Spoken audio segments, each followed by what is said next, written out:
Affirm if I could be heard. Naririnig ba ako? Okay. Okay. Hello. Yes, we will start in. Okay, I am being heard. Okay, thank you, Raven. And we will start now our forum. So, okay, everyone is already here, no? So let me start. Hello, everyone. We'll officially start the forum. Before anything else, let us bow our heads for a short prayer. Our Father in heaven, bless this forum and our speakers that they may be able to impart knowledge, information, and wisdom about the topic to all participants. Father in heaven, we also ask your guidance and providence that this forum will be a successful one. All this we ask in Jesus' name. Amen.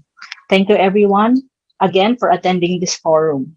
To our APCO members and trustees, to our distinguished speakers, to our official media partner, the Manila Times, to other media friends, ladies and gentlemen, welcome to the APCO Forum with the theme um, Strengthening People-to-People Relations Through Chinese Language and Cultural Programs. My name is Ana Malindog Uy, and I am the moderator of this forum. Before I proceed, I would like to let you know that you can write your comments and questions in the chat box. I will try to accommodate them as much as I can during the open forum later. Without further ado, to start with our program for this afternoon, ladies and gentlemen, join me in welcoming the chairman of APCO, Secretary Raul Lambino, for the opening remarks. Secretary Lambino, sir, you have the floor po. Hello, Anna. Hello, Can you hear? sir. Yes, sir. Hi. Can you hear me now? Yes, sir. A little louder, sir. Hello? Yes, sir. We can hear you, sir. Yeah, okay. So we are going to have our APCO virtual forum again today. So let me greet first our esteemed main speaker, other invited resource persons, APCO members and friends. Good afternoon and warm welcome to you all. Our topic today makes a very lively discussion. It is how to strengthen people-to-people connections between China and the Philippines, facilitated by the Chinese language and cultural programs. It is a historical fact that before the modern age of diplomacy, that saw our two countries establish formal relations in the early 1970s, there was a period of open trade between our two peoples. Our geography played a part in bringing us together. Chinese trading vessels sailing from Fujian to what is now Southeast Asia's first made stop in the bigger island of the Philippine archipelago. This was the age of the maritime Silk Road, and it predated the arrival of the first European ships to reach our shores. Historical records show that unrestricted trade between our two peoples flourished. For centuries, there was a period of open trade between Chinese wares such as porcelain and iron were exchanged for Philippine pearls, beeswax, and condiments. Over time, many Chinese traders settled down in the Philippines and raised families. They learned to adapt to the local culture without forgetting their native tongue. In the process, they facilitated the introduction of elements of Chinese culture and language to the local culture. Their descendants became traders, if not artisans and craftsmen. Perhaps it was the least of their intentions, but over decades, they created an enduring Chinese imprint on Philippine society and culture. This is a general backdrop to our topic today. I note with particular interest that our main speaker is Professor Kevin Franco Pamintuan, who is a devoted language teacher. He was attracted to the Chinese language before it became fashionable to learn Chinese as the emerging language of global business. The award for promoting Philippines-China understanding recognized him this year for his dedication and advocacy in teaching and promoting the Chinese language among fellow educators and secondary students. Although not yet 30, he was a unique position as the Philippine director since May 2019 of the Confucius Institute of the Angeles University Foundation. Language and culture are useful tools peoples have used for centuries to bridge divisions and encourage frequent friendly contacts and exchanges. But how, in the modern sense, in the age of the internet and the babel of voices in social media, can language be employed effectively to bring peoples together? What are the potential barriers to broadening exchanges and ties between our two peoples? Professor Pamintuan has answers and insights, and he brings a wealth of experience, personally and professionally, to this topic. Also, on board in this discussion today as reactors are two eminent educators from leading Manila universities, Dr. Lourdes Tanhueco Nepomuceno and Dr. Cynthia Liang. Dr. Tanhueco Nepomuceno is an APPCU 2021 laureate in the Outstanding Contributions category and is director of the Confucius Institute of the University of the Philippines in Diliman, Quezon City. Dr. Liang is director of the Confucius Institute of the Ateneo de Manila University. Our regular moderator is Professor Ana Balindug-Uy. Again, a warm welcome to all, and let's get started. Thank you and mabuhay. Thank you very much, Secretary Lambino, APCO Chairman, for that stimulating and motivating opening remarks. Friends and colleagues, to introduce our main speaker for today's APCO Forum with the Award for Promoting Philippine-China Understanding, or APPCU awardee, that may play a short audiovisual presentation. Raven, kindly play the video. Professor Kevin Franco Pamintuan is a devoted language teacher and educator who has already achieved much personally and professionally. Professor Pamintuan is currently the Philippine Director of the Confucius Institute at the Angeles University Foundation, which he has held since May of 2019. Like anyone else, his career had its humble beginnings when he first worked for the Super Philippines Incorporated as a bilingual practitioner from April to September of 2013. This led to his employment at the Confucius Institute of Angeles University Foundation as a faculty member from 2015 through 2017. This opportunity proved to be an early breakthrough in his career and profession. From a faculty member, Kevin then served as the Institute's admin officer for a year from 2017 to 2018, and later as assistant director from 2018 to 2019 before he was appointed Philippine Director. Born and raised in Angeles, Pampanga, Kevin completed his secondary education at the Holy Angel University. He pursued an undergraduate degree for the Bachelor of Secondary Education in Filipino and Chinese language teaching at the Angeles University Foundation and successfully graduated in 2013 cum laude. Immediately after graduation, Kevin pursued his graduate studies, obtaining his master's in teaching Chinese speakers of other languages in 2015 and a Doctor of Philosophy in Educational Management degree in 2022. As an educator, Kevin has been actively involved in advocacies to promote the Chinese language and the culture of the Philippines in secondary schools. He has been a member of the Philippines-China Friendship Club, or PCFC, and has written and published a number of researches and resource materials. Among these educational resources include Reading Comprehension Strategy, Use in Filipino and Chinese among Chinese language teaching scholars of Angeles University Foundation, published in TESOL, Online Journal. The use of WeChat application on CLT scholars' vocabulary acquisition, published in TESOL International Journal. The students' perceptions in Mandarin classes, NRHSK, Results 2019. In the Asian ESB Journal, a communicative analysis of language functions in the Chinese as a foreign language textbooks. The Case of Happy Chinese 2020 in the Universal Journal of Education Research, and Reducing the Impacts of Pandemic to the Chinese Language Education through Localization and the International Journal of Language Education.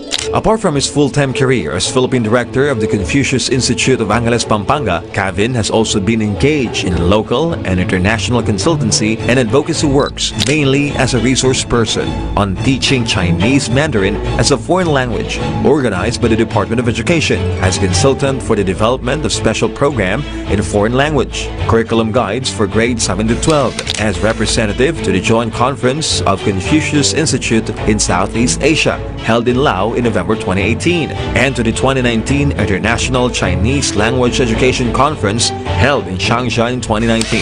His recent professional engagements include participation as resource speaker to an online forum on how to effectively use SPFL Chinese Mandarin learning modules organized by the Universitas Sebalas Maret Indonesia in 2020, as consultant to the webinar workshops on a special interest program, Principles and Guidelines in November 2020, as resource speaker to the Pillar 4 systems of the Internationalization Roadmap and a Sino-Foreign Joint Development for Native Chinese Teachers training in November and December of 2020 respectively, as consultant and resource speaker to the workshops on the development of ADM prototype self-learning modules or SPFL, an online training workshop on development and supplemental learning materials on SPFL in August of 2021, as consultant to the workshops on the validation of ADM prototype self-learning modules or SPFL, and the workshops on the finalization of ADM prototype self-learning modules for SPFL in October and November 2021 respectively. This year, the award for promoting Philippines-China Understanding or APCU recognizes Kevin Pamintuan for his dedication and advocacies, particularly in teaching and promoting the Chinese language among fellow educators and secondary students, which is deemed relevant in broadening and strengthening cultural exchanges and ties between Philippines and China.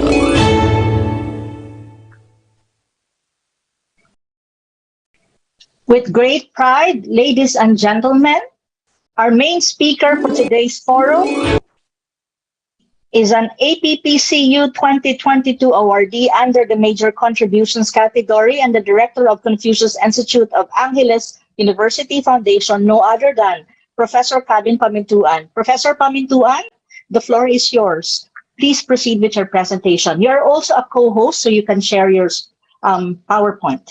Thank you. 尊敬的各位领导、各位嘉宾、各位老师、女士们、先生们，大家下午好。To our APCU Chairman, Honorable Raul Lambino, to our APCU President, Mr. Jeffrey Nang, of course, our host, Professor Ana Malindog Uy, to the APCU Board of Trustees, to the APCU members, our colleagues from the academe, government, industries, and media, to our dear teachers and students of the Department of Education, and of course, our equally outstanding reactors, ladies and gentlemen, 下午好, good afternoon, magandang hapon, and in our local language, mayap agad panapon po.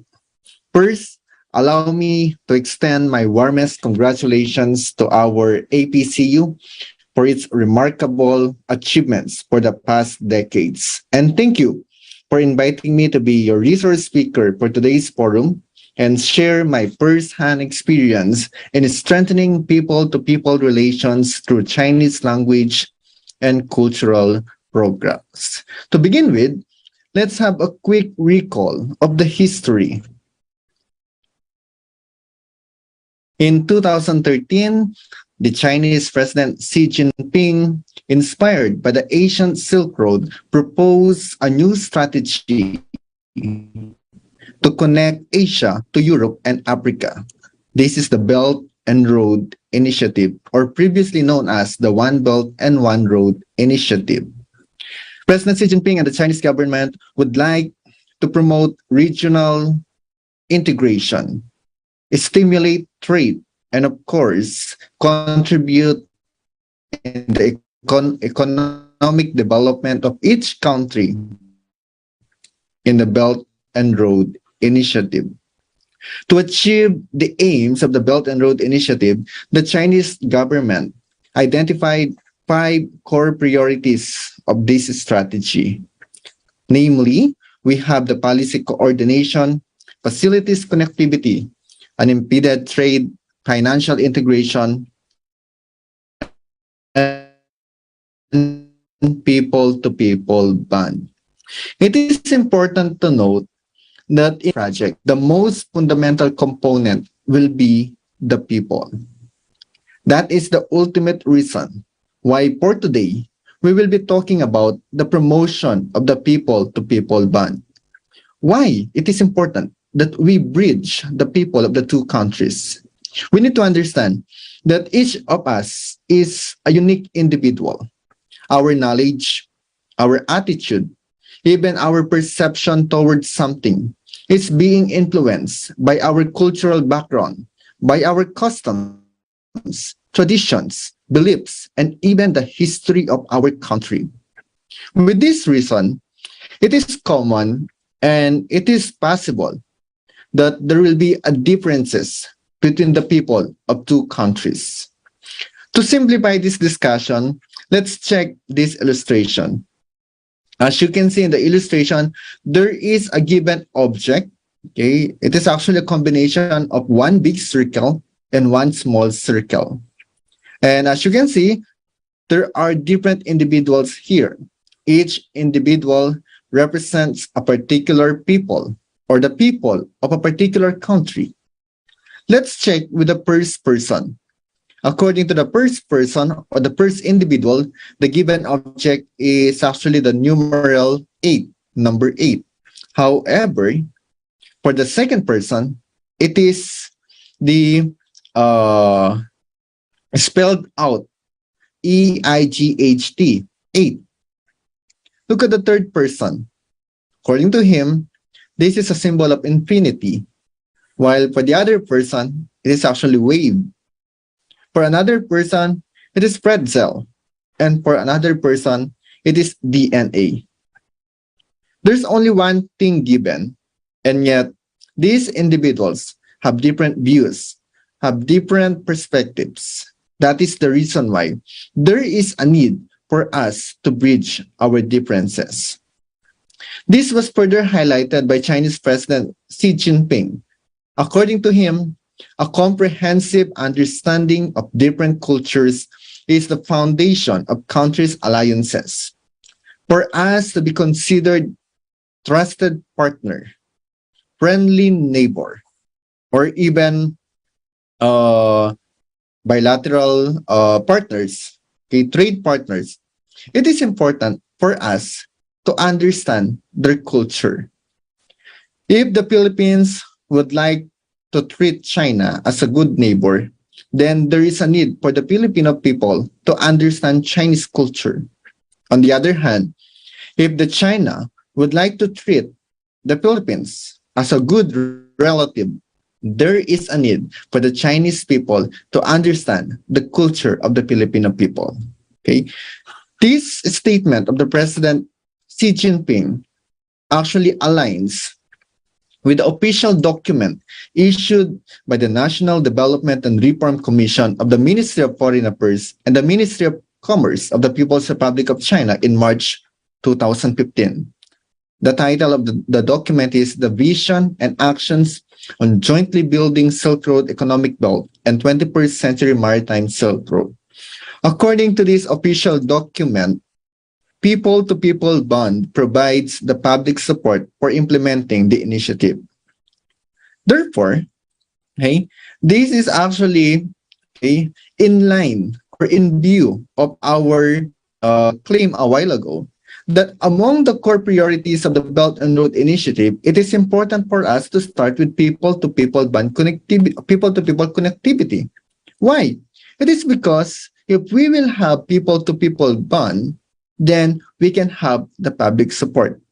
Without the people-to-people bond, then it will be hard for us to get public support, and it will be harder for us to implement the other core priorities of the Belt and Road Initiative. This is further supported by Professor Liu in her article written in 2018. According to her, the success of the Belt and Road Initiative depends fundamentally on whether it can bridge all kinds of barriers and strengthen ties between the people. Bridge all kinds of barriers. Okay? The only way for us to strengthen people-to-people bond is first, number one, is to eradicate or at least to minimize all kinds of barriers. and including cultural barriers and language barriers. Okay.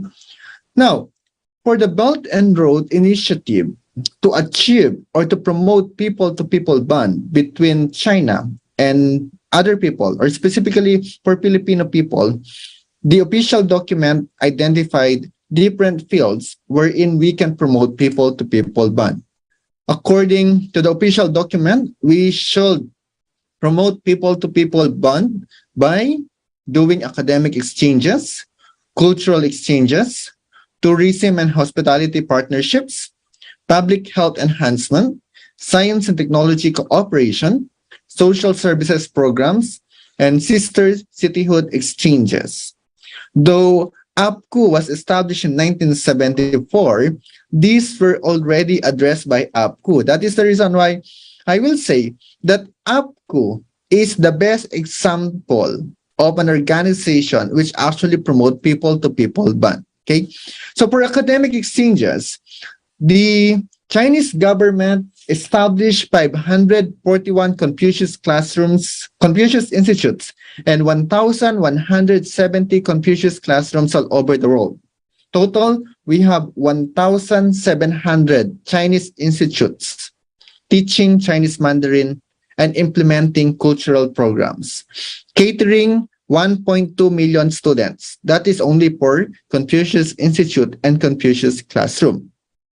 On top of that, the Chinese government is providing thousands of scholarship for academic exchanges and for cultural exchanges. Next, for tourism and hospitality partnership, it is important, as you all know, that before the pandemic, Chinese tourists are among the top spenders, okay, of the tourists in the Philippines. I think Chinese tourists are number 3. So it is important for us to continue doing trainings, programs for tourism and hospitality industries. Public health enhancement. During the pandemic, we witnessed how China helped the Philippines and how we promoted people-to-people bond by sharing data, by sharing information regarding the pandemic, and of course, with the development of the vaccines by the Chinese government. Science and technology cooperation, social services programs, and of course, we have the sister cityhood exchanges. In addition to this official document of the Ministry of Foreign Affairs and Ministry of Commerce, there's another official document issued by the Ministry of Education titled Education Action Plan for the Belt and Road Initiative, issued in July 2016. According to this official document, the increased cooperation and joint action by the Belt and Road countries in education are an important part of what the Belt and Road Initiative aims to achieve, and in turn, can provide the talent needed to make the initiative a success. See, we need talents, and we can only produce talents through education. And one component of education is language education and cultural exchanges. The only way for the other initiatives or for other core priorities of the Belt and Road Initiative to be accomplished or to be implemented if we have enough talent. That is the reason why we need to start from people to people bond. And we can only have talent if we will have collaboration, we will have cooperation with our Chinese counterparts. Therefore, guided by the Belt and Road Initiative, we need to focus on people to people bond. Okay, and the only way or one of the ways for us to promote people to people bond is by implementing educational and cultural exchanges, specifically to the mainstream society of the Philippines. But the problem is how? Okay, by establishing partnership with government agencies and private enterprises, or you can actually say by having partnership with both public and private institutions. With this, I would like to propose a framework for the implementation of Belt and Road Initiative in the Philippines. As we all know, the Belt and Road Initiative, okay, is actually a partnership between the Chinese government and the Philippine government. Okay, so this is the Chinese government and this is the Philippine government. However, okay, we cannot implement these programs with only the government of two countries because we need private enterprises. Okay, so the private enterprises in collaboration with the Chinese government can actually participate in the implementation of the Belt and Road Initiative programs. Same with the Philippines. Okay, the Philippine government can actually collaborate with private enterprises, okay, so that they can engage or they can participate in the implementation of the Belt and Road Initiative. Okay, so the intersection between the Philippine government, Chinese government, and private enterprises will be the smooth and successful implementation of the Belt and Road Initiative. And the only way for us to achieve the implementation of BRI is by having people. Okay, we need people. Okay, because the people will be the one to do the work. Okay, and they will be the one to implement these programs. Okay. As a result, okay, using that framework, okay, our Confucius Institute at Angeles University Foundation, okay, was able to achieve the following. Okay, for the past 13 years, we were able to establish 153 teaching spots.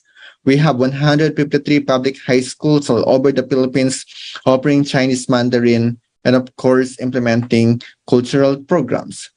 We have trained 500 plus local Mandarin teachers. These are DepEd teachers, Filipino teachers who were trained to teach the language and the culture. And we are catering 10,000 to 12,000 students, Philippine high school students, grades 7, 8, 9, 10. We also established partnership with 11 government agencies. As a result, we have trained 789 government staff of different government agencies.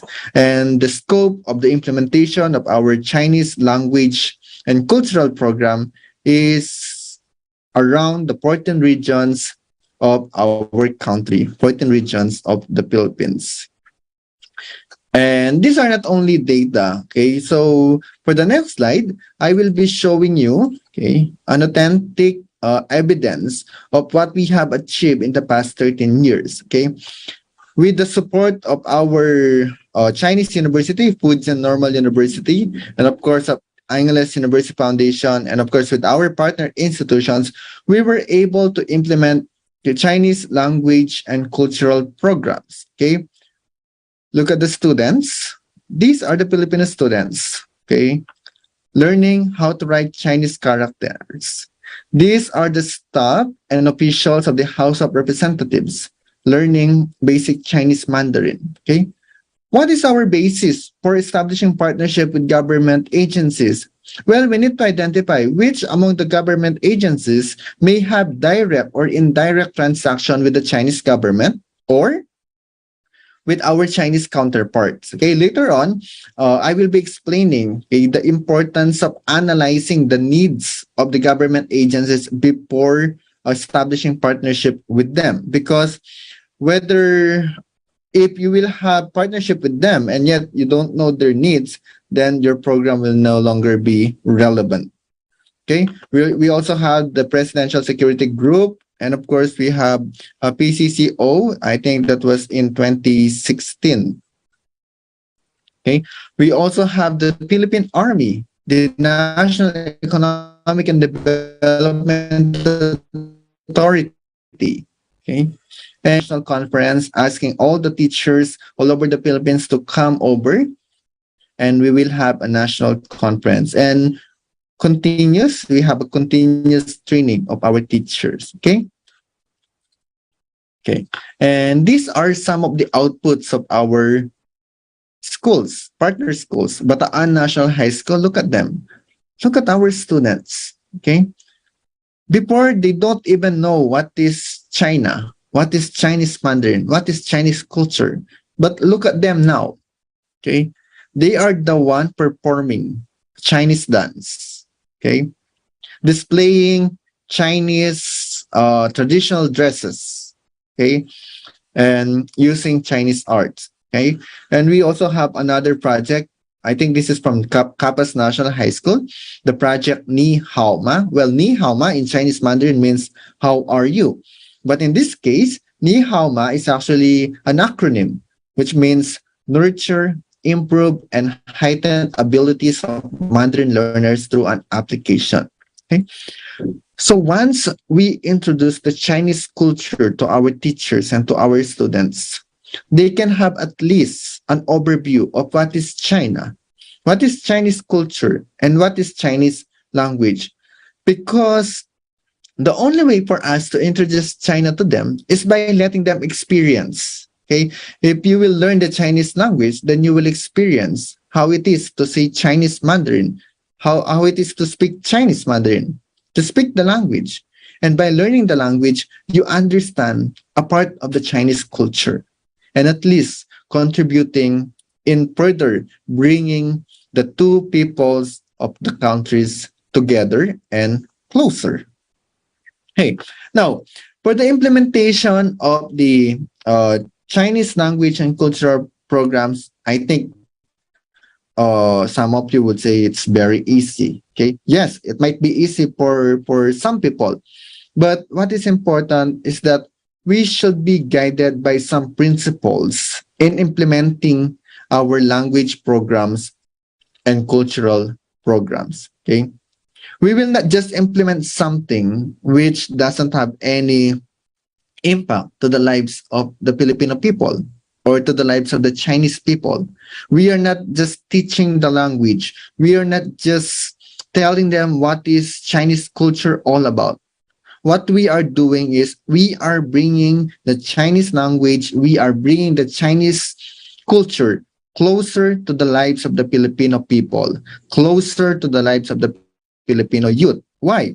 Because we believe that having the Chinese language and, of course, an understanding of the Chinese culture will give them better opportunities in the future.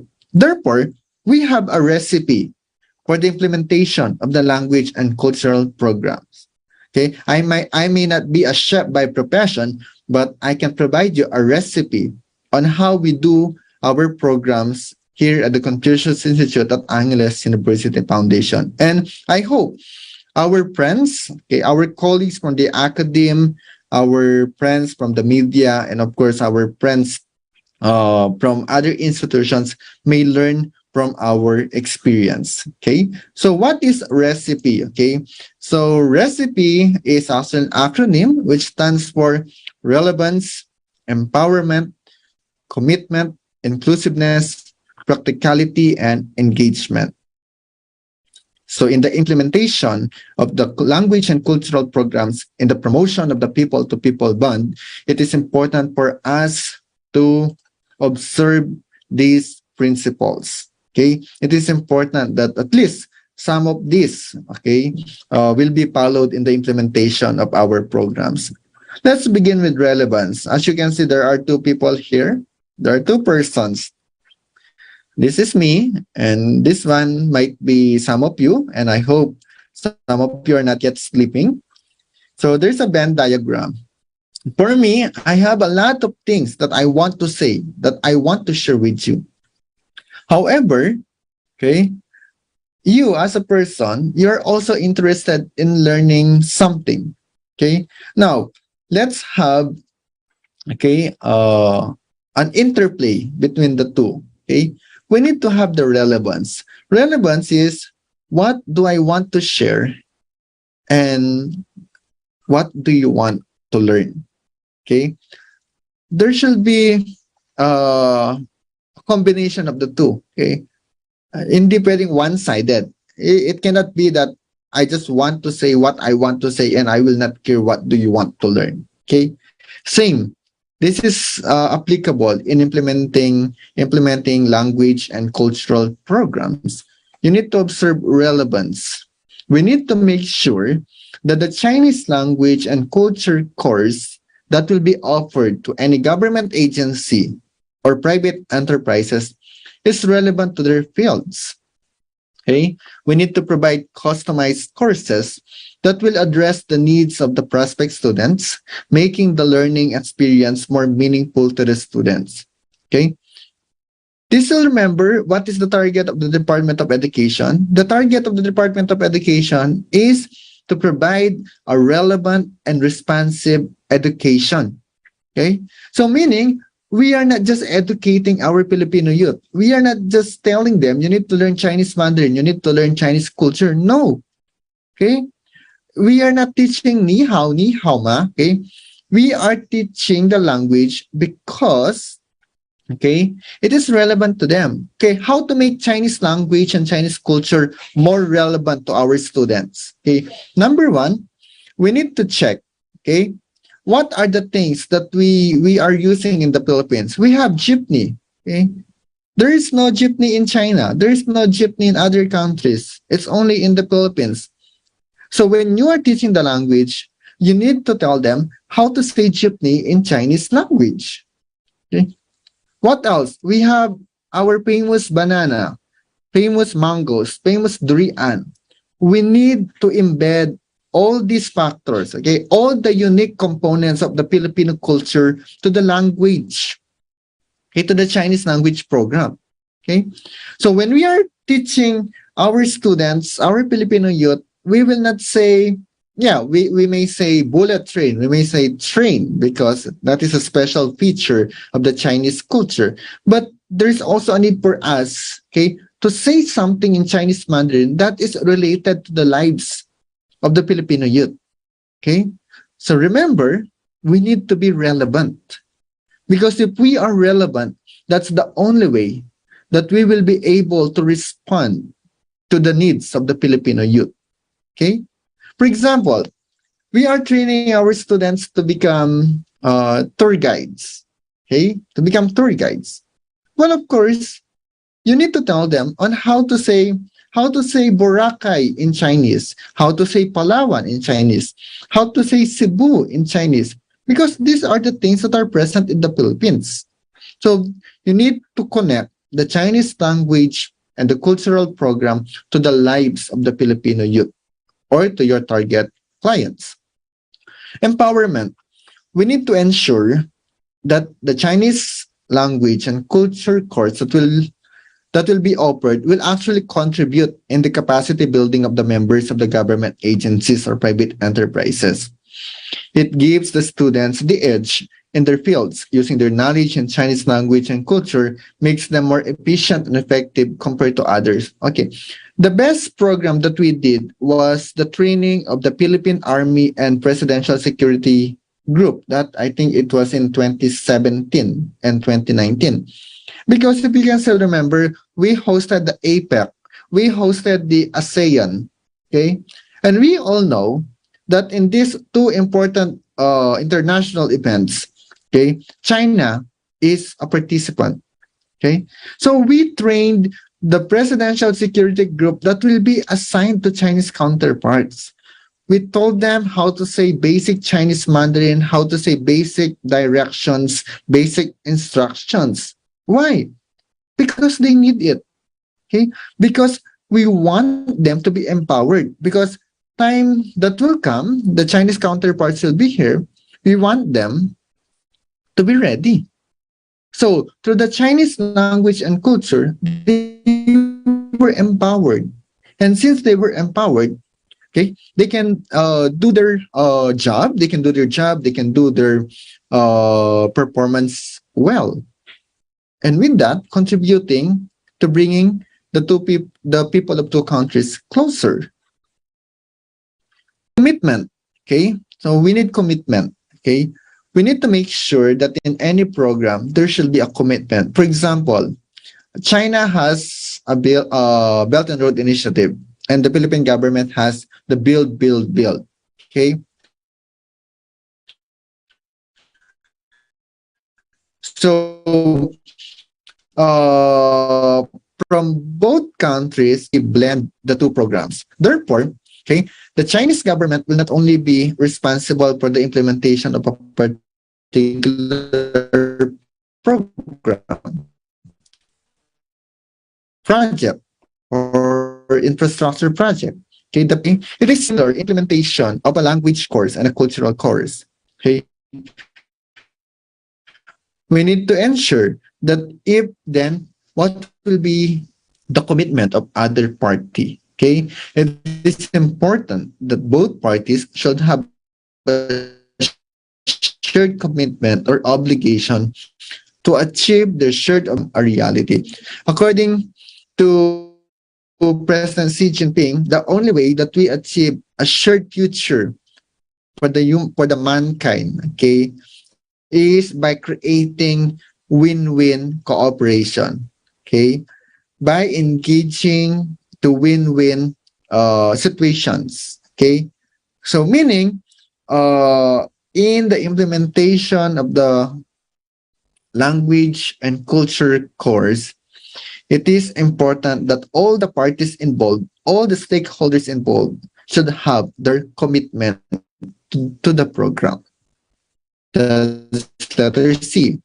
Inclusiveness. Okay. Inclusiveness meaning universal. Okay. We should not limit our program to a particular audience. Okay. We need to make sure that the Chinese language and culture class is for everyone, regardless of their mother tongue, of their ethnicity, of their age, of their belief, or kind of work. To the Chinese language and culture class, because you will not choose which among the people will contribute to people band. Okay, so you need to make sure it is universal. It is assuring that the mainstream society of the Philippines has access to Chinese language and culture. Okay, it should be open to everyone, inclusive. Okay, practicality. Okay, we need to put emphasis on the practicality of learning Chinese language. What do you mean by practicality? Practicality meaning everything that they will learn from the program is applicable, okay, to the real world setting. Okay, you're not teaching them too difficult scientific Chinese language if they will not use that in the real world setting. Okay, you just need to provide them something which they can use in their everyday lives. For example, okay, if someone will be going to Hong Kong for a work, Hong Kong, Macau, or even in mainland China, if they will go there for a work, then we need to teach them basic Chinese Mandarin so that when he or she arrive at the country, he or she will be able to communicate well with other people. So practicality. Okay, engagement. Okay, aside from commitment, it is important that everyone should be engaged in our program. Well, because this program will not only benefit some of the people, okay, if we will be able to successfully bring the Chinese people and Filipino people closer, then both countries will benefit from this. Therefore, it is important that all the stakeholders shall be involved and shall engage themselves in the implementation of the language and cultural course. Same with BRI, Belt and Road Initiative. We need schools, we need education institutions, we need private companies, we need government support. So there should be a collaborative effort, okay, among the stakeholders for something to be successfully implemented. Okay, so these are the sources I use in this presentation. And to end my presentation, I would like to invite everyone to please watch a short video. Okay, it is actually a performance by our students. So let's enjoy the song and let this be the end of my presentation. So I would like to invite everyone to please watch this. So let us all watch this.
Kevin, I think there's no sound. There's no audio.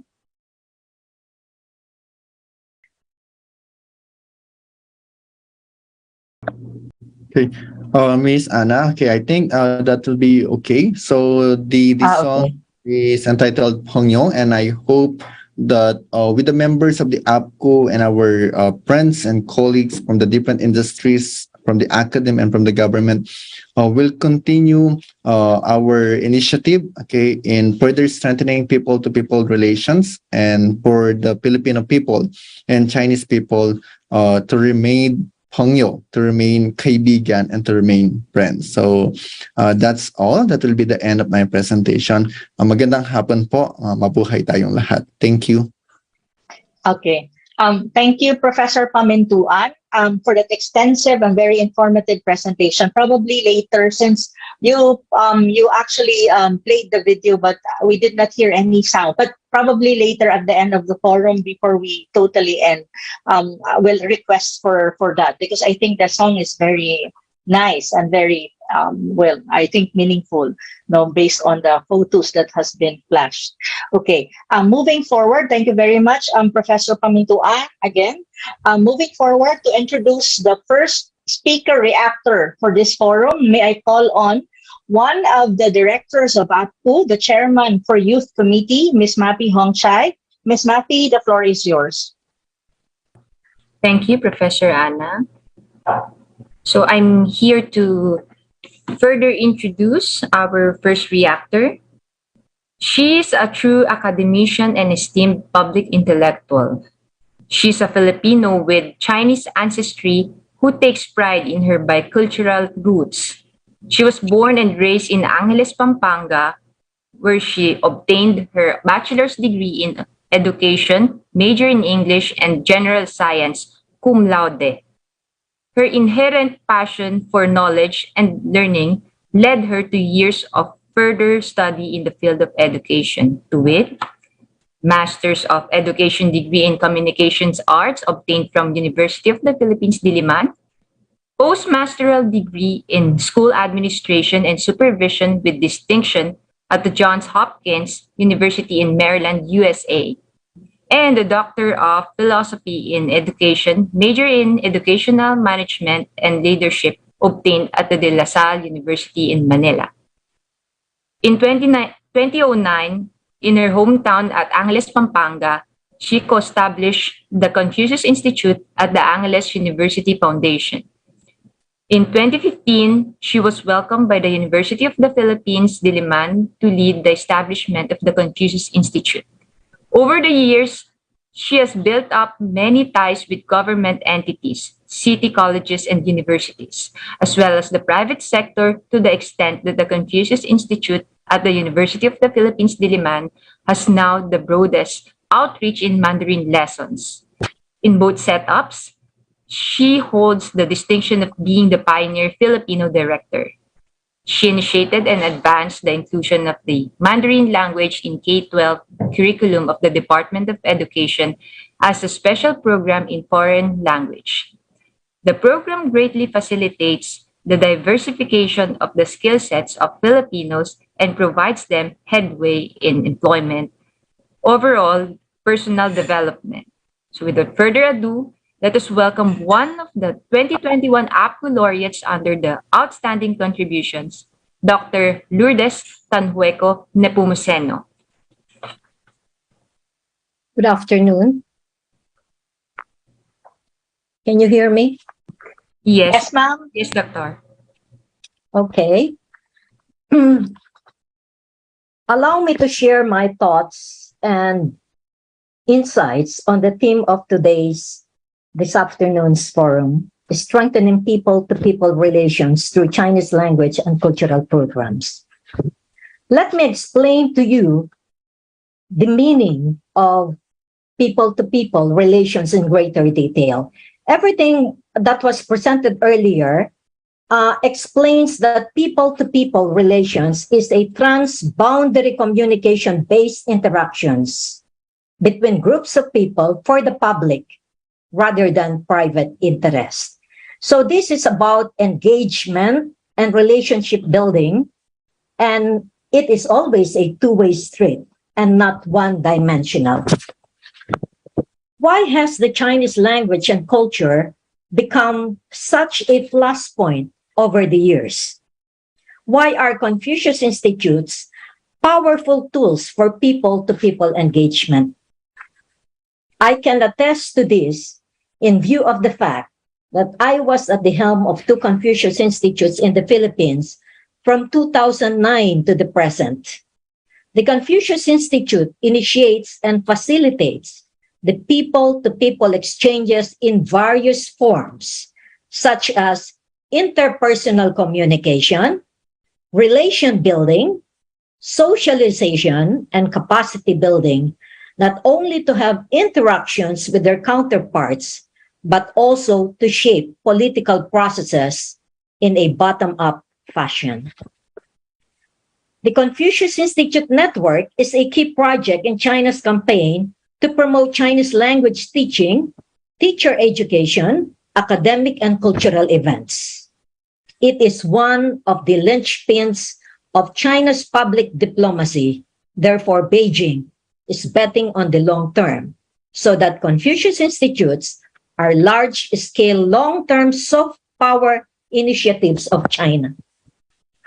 Here is the case of the Confucius Institute at the University of the Philippines. The people-to-people exchanges through the Confucius Institute of UP advancement of Chinese language and culture include, number one, Chinese language and Chinese culture wherein the students and the different people from all walks of life experience traditional and contemporary China.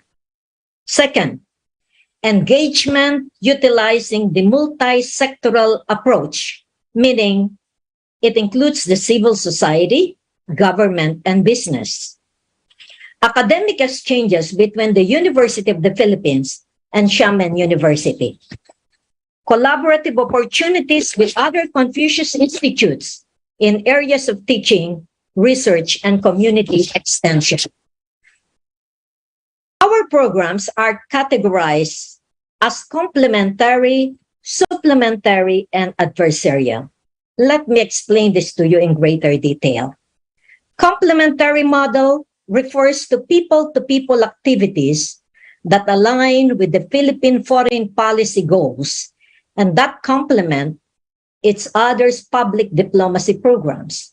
The Confucius Institute at UP initiated programs include the Office of the Press Secretary, the Department of Foreign Affairs, the Bureau of Immigration, the government-owned and controlled corporations such as Clark Development Corporation, Subic, Bay Metropolitan Authority, and the Subic-Clark Alliance for Development. The League of Cities of the Philippines with 146 member city colleges and universities, particularly long-term ones, fall under the top-down complementary box. Supplementary model refers to people-to-people activities that fill the vacuum created by the absence of formal public diplomacy activities. The Confucius Institute of UP, a supplementary program, supported people-to-people exchange programs with the Philippine Chamber of Commerce and Industry and higher education institutions and selected K-12 schools. Last but not the least, the adversarial model refers to people's initiatives that challenge the educational policies of foreign governments by engaging and communicating with people transnationally. The Confucius Institute of UP, people-to-people exchanges with selected Confucius Institutes in Indo-Pacific countries led to the establishment of a transnational advocacy network of relationships. Relationships are built and maintained by and between people, sometimes on behalf of organizations. People-to-people relationships are interpersonal interactions and require Confucius Institute at UP to nurture these relationships to be sustainable and enjoy the long-term mutually beneficial relationships. The relationship between and among our partners can be viewed as the basis for goodwill in personal, business, and political relationships while maintaining UP's prestige and reputation for quality education. In conclusion, people-to-people links and relationship building as part of the Confucius Institute public diplomacy through Chinese language and culture promote close, direct, experiential, and sociological communication with one another in their interactions rather than distant, mediated, and superficial communication using the international media. The Confucius Institutes are university-based institutions that specialize in teaching and popularizing the Chinese language and culture in the international arena. The Confucius Institutes are responsible for teaching a new generation of students the Mandarin language and culture through a variety of ways and means for people-to-people engagements and relationship building. I sincerely appreciate your interest and attention this afternoon, and it brings us to the end with a quote. When people have first-hand contact with each other's language and culture, there is an increase in understanding and an increase in people's desire to work towards better relations. Good afternoon. Thank you so much, Dr. Lourdes Nepomuceno, for that equally extensive and very enlightening presentation. Thank you, ma'am. To introduce the second speaker reactor for this forum, may I call again the Chairman for Youth Committee, APCO Director, Ms. Mappy Hongchai. Ms. Mappy, once again, the floor is yours. Yeah, good afternoon again. Okay, so for our next reactor, she is the Chinese Director of the Confucius Institute at Ateneo de Manila University and the Student Advisor to the Department of Education Master's Program. She holds various academic positions such as Associate Professor at Sun Yat-sen University, China, Executive Director, Specialty Committee of World Federation of Chinese Traditional Medicine Studies, Research Fellow of China International Publishing Group, Sun Yat-sen University Global Communication Institute, Visiting Scholar of Massachusetts Institute of Technology in USA, a Research Fellow in Hong Kong City University, and Distinguished Professor of Nanjing Communication University. Her research interests include Philippines-China relations, global communication, new media studies, and Chinese international education. She was awarded the Distinguished Director of the Global Confucius Institutes in 2019. She is also a documentary film director and has also directed and produced the documentary film series Sulu and China, the past and present relations between China and the Philippines, which was shown in China, the Philippines, France, Italy, and in several international film festivals in 2019. The film won the nomination award for Chinese documentary, the Best Global Communication Award in 2021. Here to give us her valuable insights, she's none other than Dr. Cynthia Liang.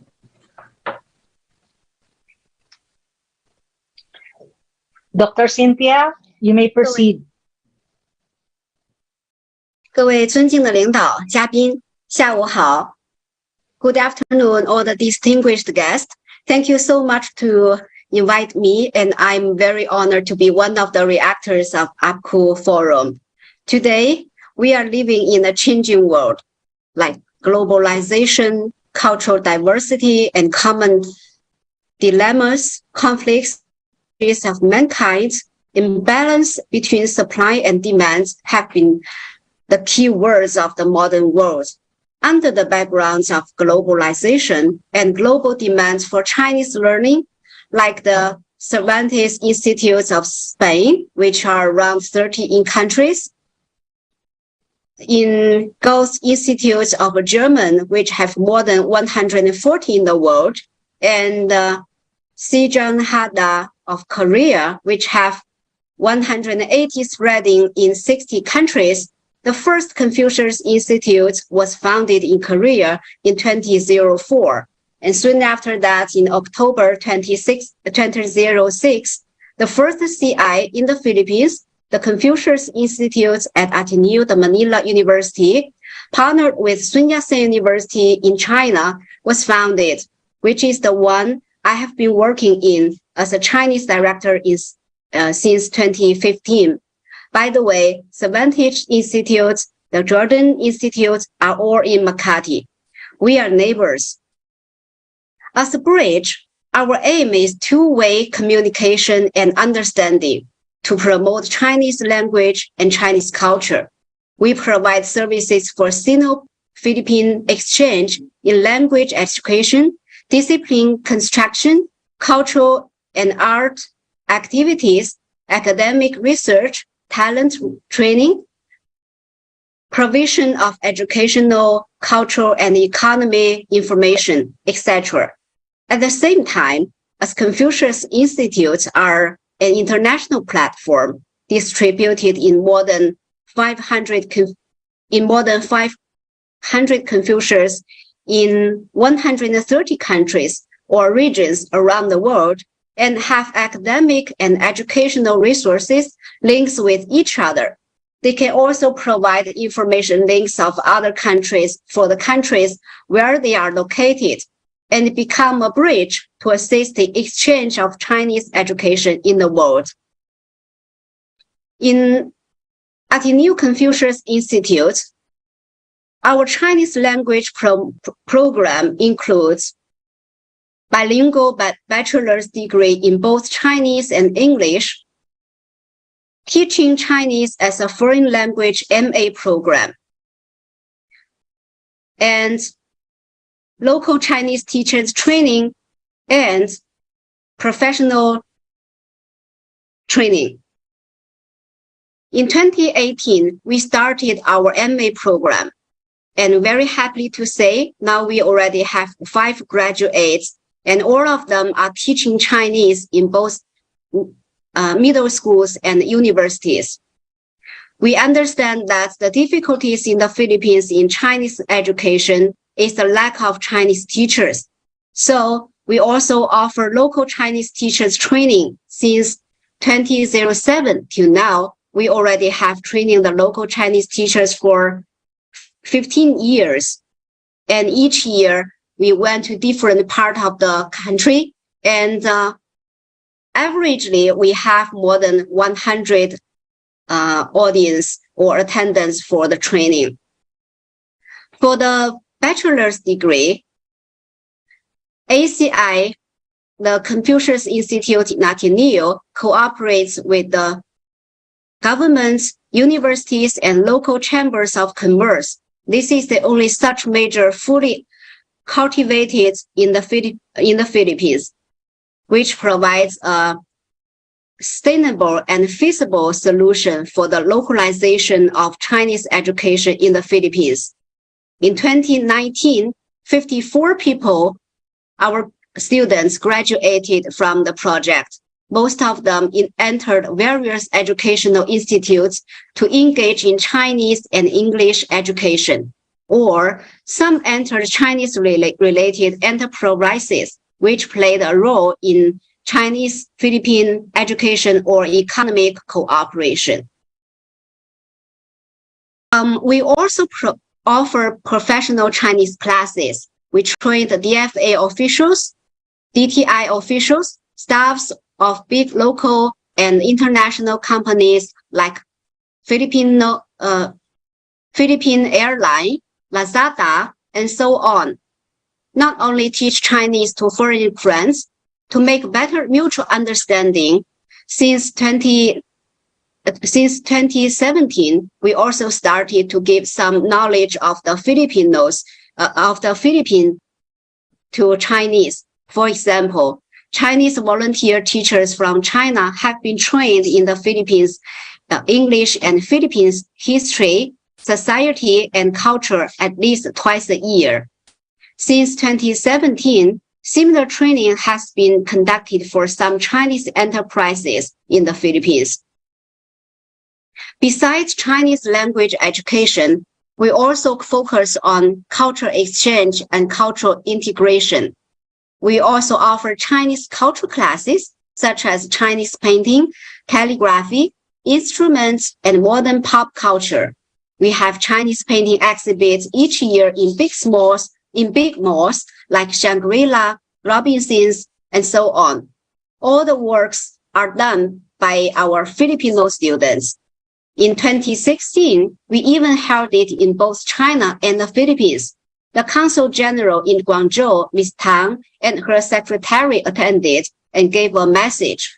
Most of the paintings are Filipino, and some are Filipino Chinese. The paintings use Chinese painting skills to reflect the culture and the society in the Philippines.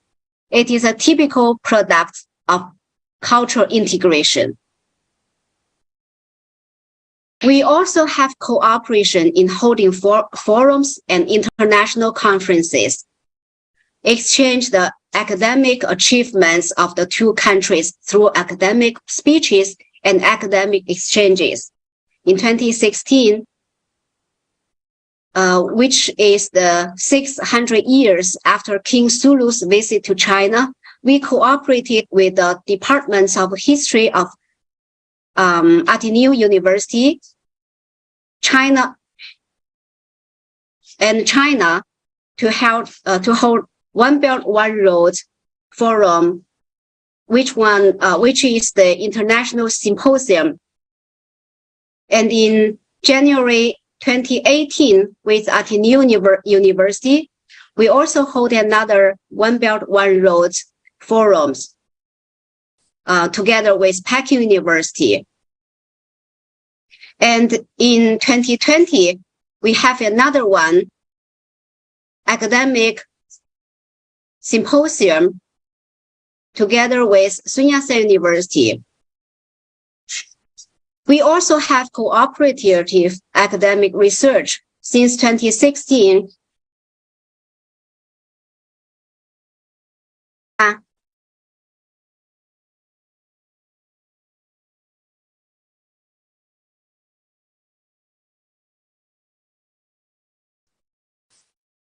In 2016, we have been working on a historical documentary, Sulu and China, the past and present relations between China and the Philippines. It was shown in Davao City, Italy, Germany, China in 2019, 2020, and a series of it will be shown this year. Based on the documentary since 2019, we have led a university history research project, research and education on the history of Sino-Philippine relations in the pre-colonial and colonial period of the Philippines. A research workshop was held in November 2019, and more than 40 scholars from 8 research institutions participated in the research. After that, more than 20 scholars from universities, museums, and other research institutions in different regions of the Philippines, such as Luzon and the South, formed 5 research groups. In October 2021, we held a second seminar to exchange and share the research result in the past 2 years. We held an academic conference in February 2022. 9 researchers presented their papers. 8 are the Filipino, 1 is Chinese, that was me. And 16 reactors from the US, Singapore, the Philippines, China, and Japan released their review on those papers. We will also publish all the papers next year. So these are the most of the main classes, education, or cultural events in past the 16 years. We look forward to more and deeper understanding for people-to-people relations by cultural exchange and more collaborations. Thank you so much again, and have a nice day and future. Thank you. Thank you very much, Dr. Cynthia Liang, for that equally informative and very enlightening talk or presentation. Thank you very much, ma'am. Ladies and gentlemen, let us move to the second part of our program, and that's the open forum, question and answer. So I have some questions here, and also we have some questions in the chat box. By the way, ladies and gentlemen, please feel free to write your questions in the chat box or your comments. I will try to accommodate them. So let me ask the first question to our distinguished speakers for today. Okay, let me, I'm using my phone for that. Okay, wait. Okay, I think the question is from Dr. Wait, where is it? Yeah, this is from Dr. Santa Rita. Dr. Santa Rita is a professor from UP Diliman, I think Asian Institute. Very enlightening discussion, Dr. Kevin. I think this is addressed to you, but I think the other speaker can actually chime in, no? Can we say that after many years of existence, Confucius Institutes in the Philippines, particularly in Angeles University Foundation, have successfully widened areas of interstate cooperation and in people-to-people contacts, even at times when transnational links are threatened? So I think we can widen the discussion to include our two reactors, no, to respond to the question, if it's okay for Dr. Santa Rita. But again, I will repeat the question. Your discussion, Dr. Kevin, is very interesting and enlightening, according to him. And the question is, can we say that after many years of existence, Confucius Institutes in the Philippines, particularly Angeles University Foundation, have successfully widened areas of interstate cooperation and in people-to-people contacts, even at times when transnational links are threatened? So I think the three of you can respond, but let's go first with Professor Kevin. Thank you, Professor Santa Rita, for that question. First, regarding the interstate cooperation between the Philippines and China, if we are talking in the field of education, my answer will be definitely yes. On the other hand, I have some reservation with other aspects of interstate cooperation. From my first-hand experience as a student, as a teacher, and of course as an administrator of the Confucius Institute, in the field of education, shall I say that there was a widened interstate collaboration? Definitely yes. We can check the latest data on the number of scholarship provided by the Chinese government to the Philippines. We can also check the data of the Commission on Higher Education regarding the number of Chinese nationals pursuing higher education degree in the Philippines. In the field of education, there is already a clear evidence that it already widens, okay, the cooperation between the two countries. Shall I say that it is because of Confucius Institute why there was a widened cooperation between the two countries? Partly, yes, because we cannot grab the credit. We cannot say, oh, the education sector in the Philippines and China has been flourishing. It is because of Confucius Institute. No, we cannot grab that credit. What I am saying is that the Confucius Institute, including the Confucius Institutes of other universities, okay, played an important role in further widening fields of cooperation, specifically the field of education between the two countries.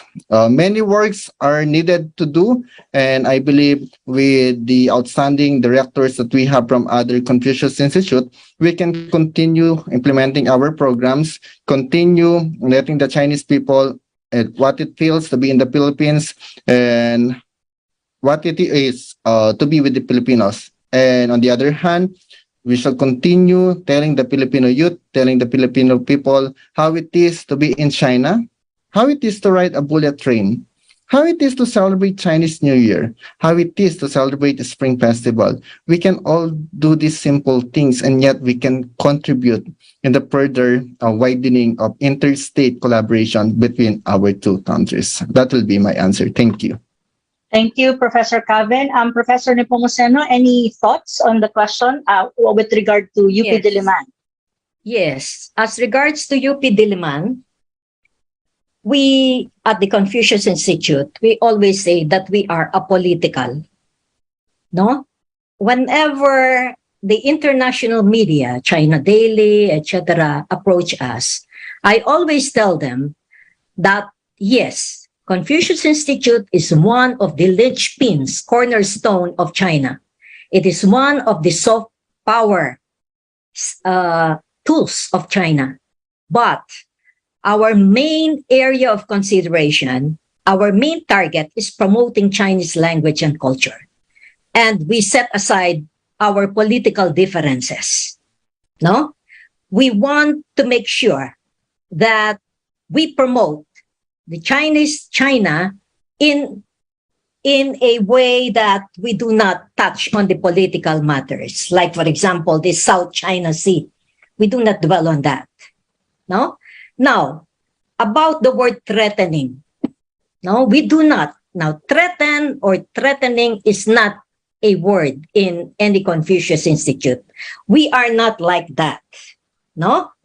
We actually extend our collaboration with the civil society. It is purely multi-sectoral and even beyond the Philippines, wherein we collaborate with some Confucius Institutes, but we dwell with the education sector, not other areas.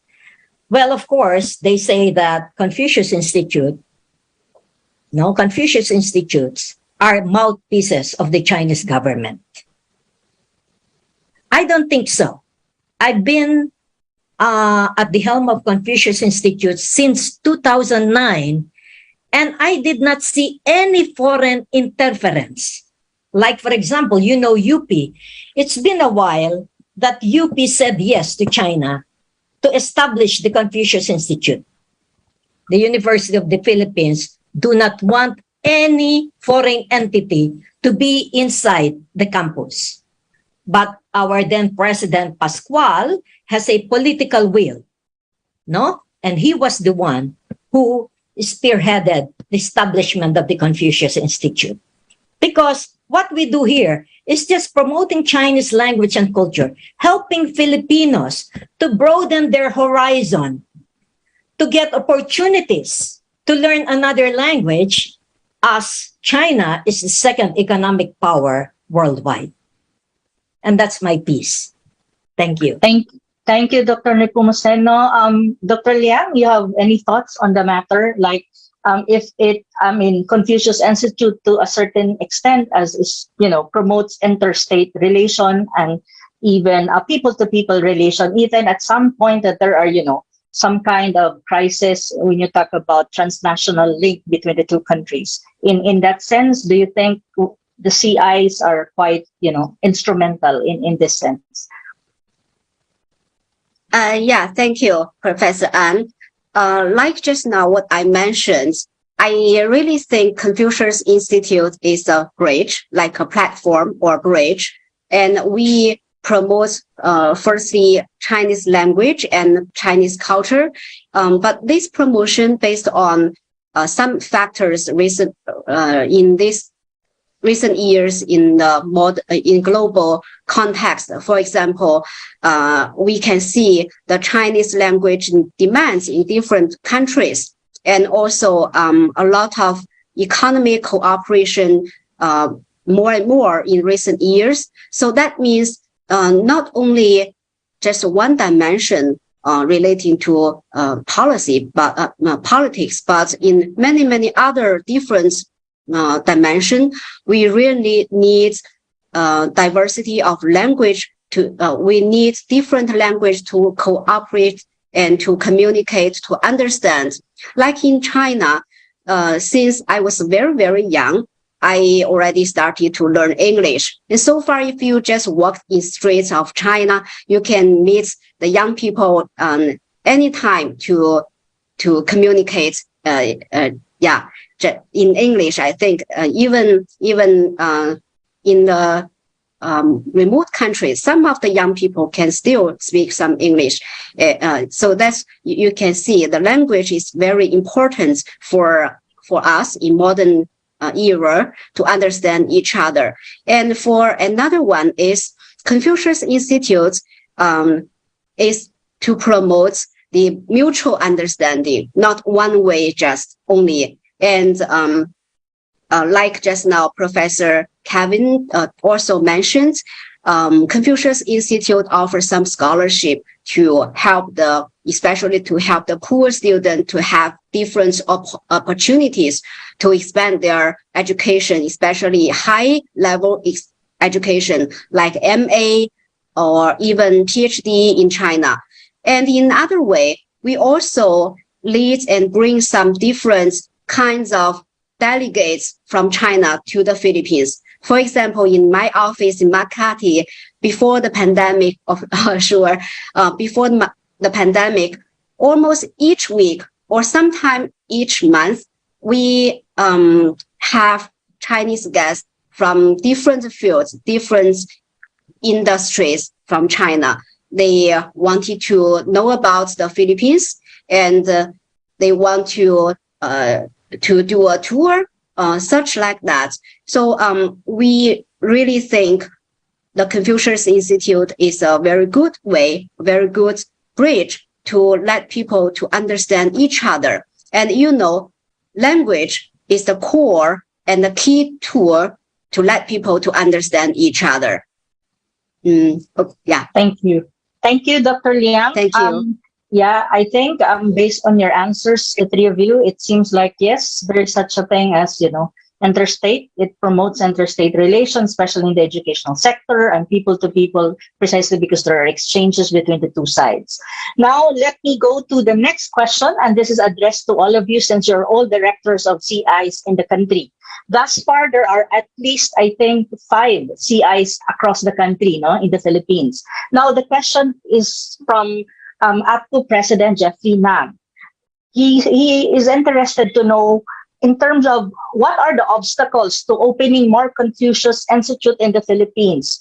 Why is it that there are not more CI in the country? Because as we can see, there are only 5 across the country, And it's located, I think, the other one in Davao, and the other one is, you can mention it later, I forgot where it is. But so the question is, what are the obstacles in building or instituting CIs in the Philippines? And why is it that there's not more than 5? It's only 5. Why not 6 or 10, Why is it? From your experience building and, CIs in the country. So let's go first to Dr. Nepomuceno, then Dr. Liang, and the only Thorn will be the last to respond. The youngest one as well.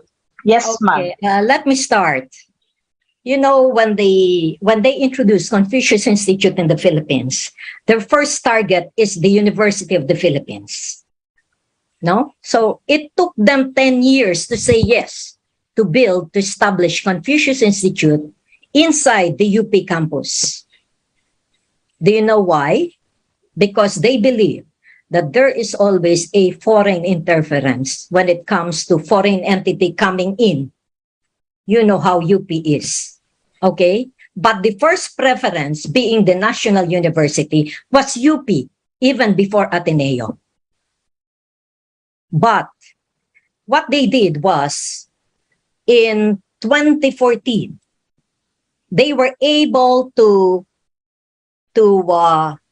encourage the then President Fred Pascual, who is now the DTI Secretary of BBM, to establish it. So they were able to convince him, in spite of the fact that there were a lot of colleges inside UP Diliman that were opposing about it. because they believe, because of the international media, and they do not want, they're very, solid Filipinos. They don't want any foreign interference. Now, question, why are there 5 Confucius Institutes in the Philippines? First of all, Confucius Institutes are built towards connections. Okay, let me give you a history of why there were 2 Confucius Institutes that were established due to political connection. One of them is Angeles University. It was established during the time of Dr. Emmanuel Angeles, who was then the Commission on Higher Education chairman. So he was the one who facilitated the establishment of Confucius Institute. Okay? Then the Bulacan State University. In the Bulacan State University, that was established in 2009, and it was also, the chairman then was Puno, okay? And he was able to get connections. That is why it was established, okay? Another hindrance of why there are limited number of Confucius Institutes is because China needs to investigate the background of the university partner. Remember, the Confucius Institute is a host university-run institute. So they have to identify a university in China and partner that with an university in the Philippines. So they want the host university is also very selective in terms of, linking and having a partner. So there should be some kind of political powers, political connections behind in order to be able to establish one. So if you are very close, I think they're going to establish one at the Mariano Marcos University. That is the 6th Confucius Institute, because the consulate there, the Chinese consulate lobbied that they have one Confucius Institute there because it is the hometown of Marcos. See, you will see that there are political connections around it. So if you are because they said that it is easier to get in, and get Confucius Institute. No, it's not. You should have a connection in the government. You should have a connection in China. Gone are the days when Confucius Institutes really,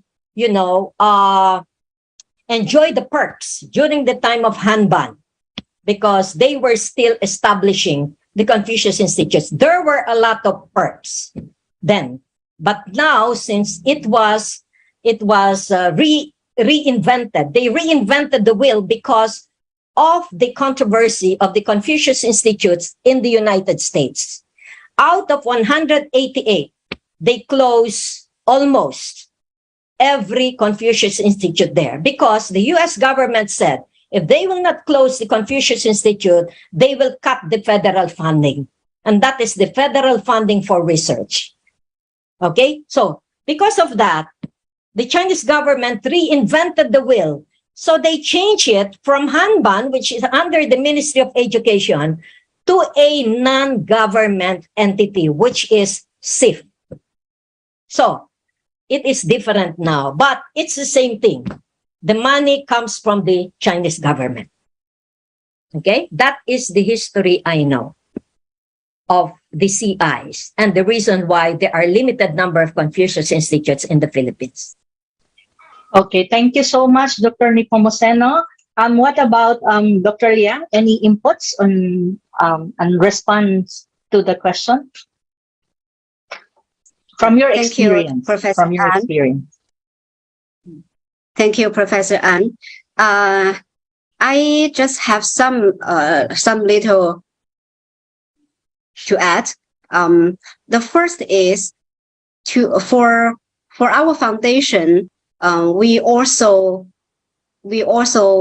expect the two partner university should have the similar scale or in not only their academic level, but also like their facilities, their support in all the way to Confucius Institute. So that will take quite a time for our foundation to select a Chinese partner university to the host university who is willing to have a Confucius Institute. That is one reason, I think, because the Confucius Institute is a collaborated institute, not only like some people might suppose that only Chinese government to put institute in the university and give everything like that. No, not in that way. On the contrary, Confucius Institute is really a collaborate, partnership institute. That means not only the Chinese university, but also the host university should at the same time to support like the faculty, even the classrooms, such like that. And I have another point to add to Dr. Lu. If some universities or colleges here feels it already took a too long time to apply a Confucius Institute, you might try to apply a Confucius classroom. Yeah, because the classroom is more shorter and smaller, so that will make it faster. This is another different approach for in that way. Thank you. Okay, thank you, Dr. Liang. And yes, Professor Kevin. Okay, for the establishment of Confucius Institute, it will be contradicting if we will saying that Confucius Institute is apolitical, and yet we need political connections to establish Confucius Institute. So let's clarify our statements. Number one, I agree with Dr. Yang that we need to check same scale. The two universities who will jointly establish Confucius Institute will be of the same scale, meaning the Chinese university may check the background of the Philippine or local university. It is important to note that there should be academic integrity in the process. We need to have integrity, whether with or without people looking at us. We need to have integrity. So it is a long process. You can check with the website, especially for those who can understand English. You can actually check 孔子学院申请过程. There are a lot of documents that can be checked in Google or in Baidu that would let you know what will be the exact process of applying for the Confucius Institute. Why is it difficult? It is difficult because you need a lot of requirements, not only from the local university, but also to the Chinese university. Now, there is a report from the Confucius Institute headquarters, Hanban. It was transferred, the trademark of the Confucius Institute was transferred to the newly established foundation. It is the Chinese International Education Foundation. Again, let's clarify. And the money we should not say that the money is coming from the Chinese government, because the CIEF, okay, you can check cief.org.cn. It is clear in their overview that the funding for the CIEF is coming, okay, from those private enterprises and higher education institutions who jointly establish the foundation. So there is a need for us to be careful in releasing our statements so that we would not cause misunderstanding with other. With regards with other universities applying for Confucius Institute, I know Mariano Marcos State University, I've been there last month, and Mariano Marcos State University is already applying Confucius Institute since 2019. So I think it will be unfair for MMSU or for other university to say that because of political connections, the Confucius Institute was established. And I agree with Dr. Liang that the application process for Confucius Classroom is much easier and much shorter because the Confucius Classroom can be established under a Confucius Institute. So for those higher education institutions who are still applying for Confucius Institute, they may consider applying for Confucius Classroom. It is easier process, a shorter process, and I think the approval is fast right now. So that will be my point for the establishment of the Confucius Institute. Thank you. Thank you. Thank you for the three of you for responding to the question of APCO President Jeffrey Nang. Now, the next question is this. I have two more questions to go, this one and the next, and then we will proceed to the next part of our program. What are the opportunities and the challenges in promoting Chinese language and culture or Chinese language and culture education here in the Philippines? So what are these opportunities and challenges? So Professor Kevin, and then Professor Liang and Dr. Nepomuceno. Okay. For the opportunities, I would like to take this opportunity to let all our viewers know that there are a lot of scholarship provided by the Chinese government, Confucius Institute Scholarship, Chinese Embassy Scholarship, and now we already launched the Soledad Roa Duterte Scholarship under the Fujian Normal University. This is actually a undergraduate degree. We also have scholarship here in Angeles University Foundation, funded by the university and the Confucius Institute. So these are the opportunities for those who would like to pursue undergraduate degree and graduate studies here or even abroad. We have all the resources, okay, to fund those scholarship program. The challenges, I think we need to work harder so that we can reach a much greater number of audience to let them know that there are existing opportunities in learning Chinese Mandarin. And of course, to minimize misunderstanding, we need to be agent of camaraderie. We need to be promoter, okay, of the friendly relation between the two countries, and we can only achieve that if we will be careful with our statements and continue serving without hidden agenda or hidden motive. At the end of the day, we are helping the Filipino youth. We are helping the Filipino people. So at the end of the day, we are doing this para sa bata, para sa bayan. That's all. Thank you. Okay, thank you, Professor Kevin. Coming to Anne. Professor Liang, Dr. Liang, what are the challenges and opportunities based on your experience in promoting Chinese language and culture in the Philippines as an educational, program? Okay, thank you, Professor An. For the opportunities, I just have some more points besides Professor Kevin's.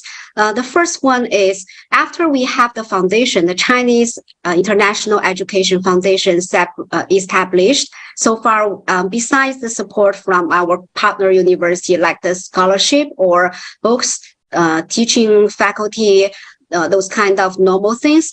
Recently, we can still have some other different sources from the society. For example, from the Chinese companies or even some Filipino companies. That is a real value things under the foundation, the newly founded foundation. And I think that is why the International Chinese Foundation was established. That is one factor and one opportunity. So that means we have more scholarships and we have more support from the society. Another opportunity is that especially since last year, we have been promoted not only the normal Chinese language, but also Chinese plus some vocational skills. That means before, I think in the past several years, it's similar for three Confucius Institute. We are the same. We have been focused more on the students inside the universities. And of course, some schools, middle schools or primary students. But we we understand we still have a lot of other different students who also might need Chinese language. Those students are in the vocational schools. So far we can also start our education in these fields, Chinese plus some kind of vocational skills. So this is also opportunities both for Confucius Institutes and for the young people. For the challenges, I think maybe we can, one thing is maybe we can say it's a challenge, but for us, Confucius Institute, I think it's also our result, our positive result. And also this is what we are glad to see. I noticed in recent years, a lot of Chinese language centers are appearing, and some of them are doing quite well. Maybe some people think, oh, that's the challenges for Confucius Institute. You have some competing. We can say yes, but for me, I really very glad to see that. That means the Chinese level in the Philippines already slowly rising, and we already have some really very excellent local Chinese teachers. So that's challenge, but also a very good thing. Challenge for what? Because as a Confucius Institute, we have to gradually make our quality rising and rising. We have to keep high quality in Chinese education.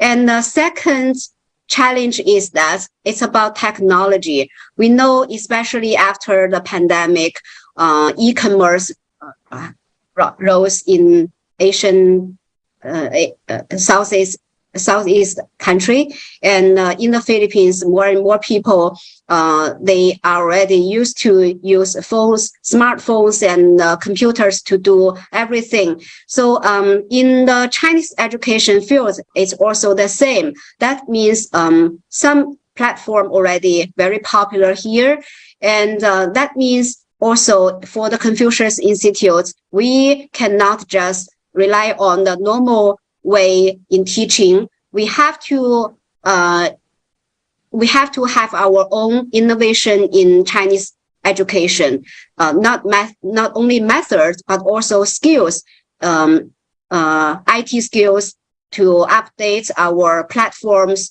and also to have all our teachers, Chinese teachers and staffs, to get used to those newly changed IT backgrounds, and to give better and convenient education to our students. That's my points. Thank you. Thank you, Dr. Liang. And Dr. Nepomuceno, ma'am. Okay, scholarships abound in different forms. Scholarships from Xiamen University and other sponsored private corporations like Huawei is our partner. So they give scholarships for promotion of Chinese language and culture in UP. Okay, challenges, there are a lot.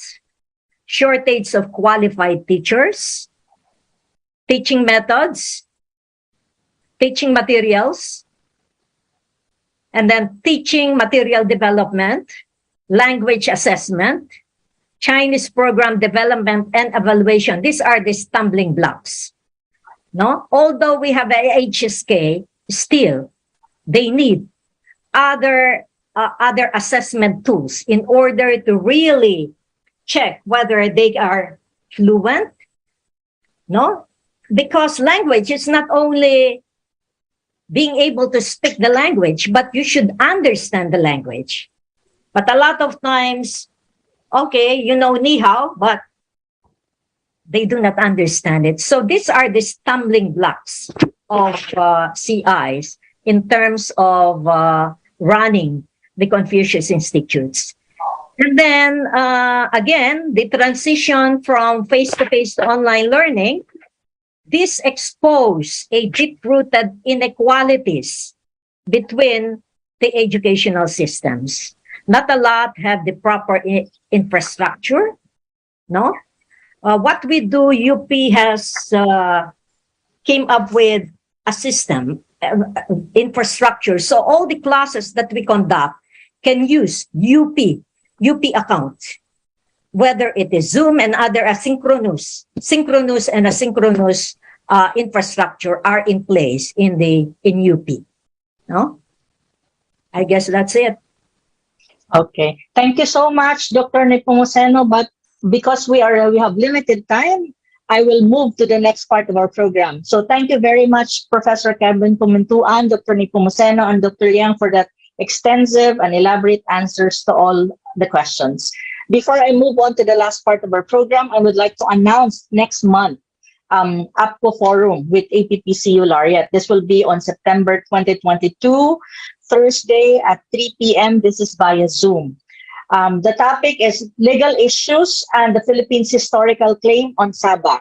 The main speaker is Princess Jaisal Kiram, APPCU 2022 Laureate, under outstanding contributions.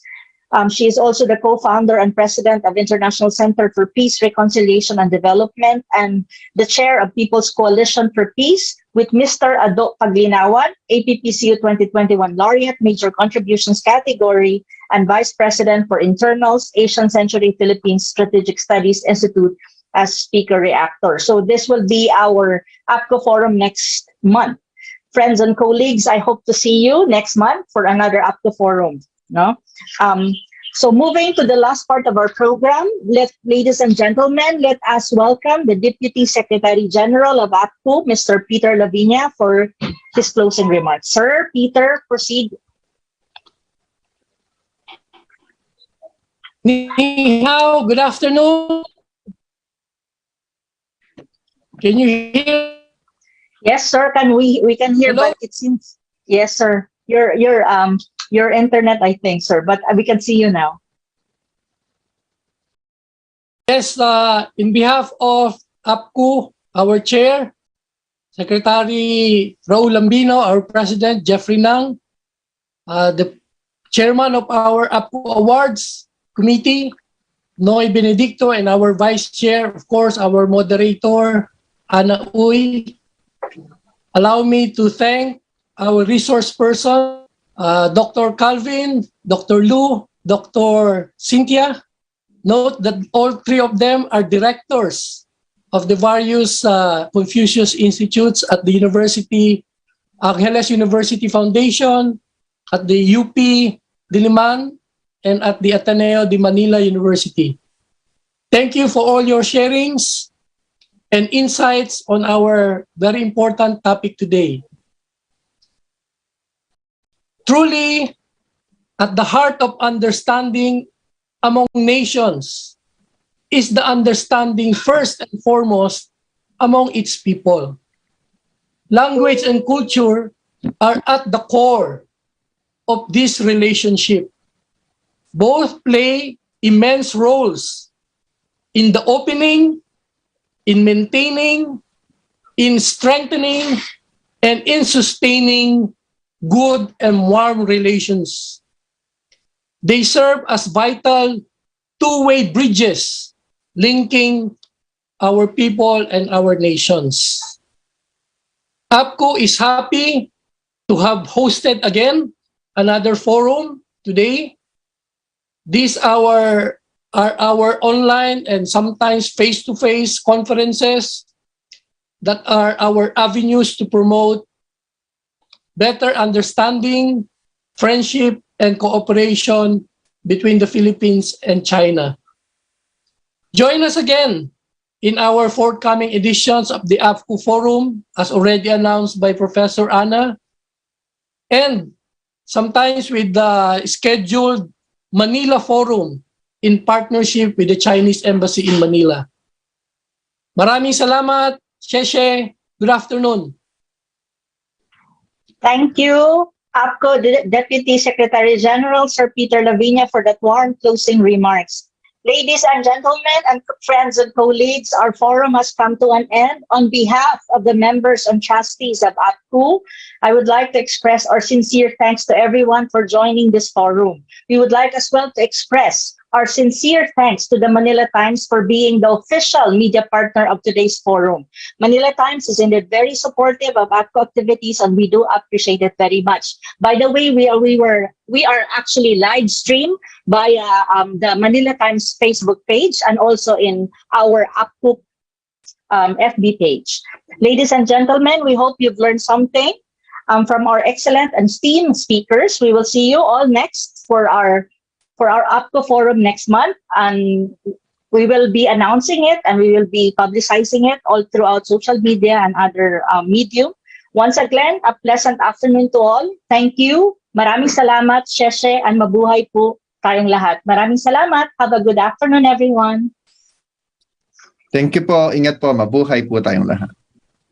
Thank you, Thank you Dr. so much. Raven. Mabuhay. Salamat. Salamat. Take Thank you, care. Dr. Raven. Thank you, Dr. Liang. And thank Bye. you again, Dr. Nepomuceno.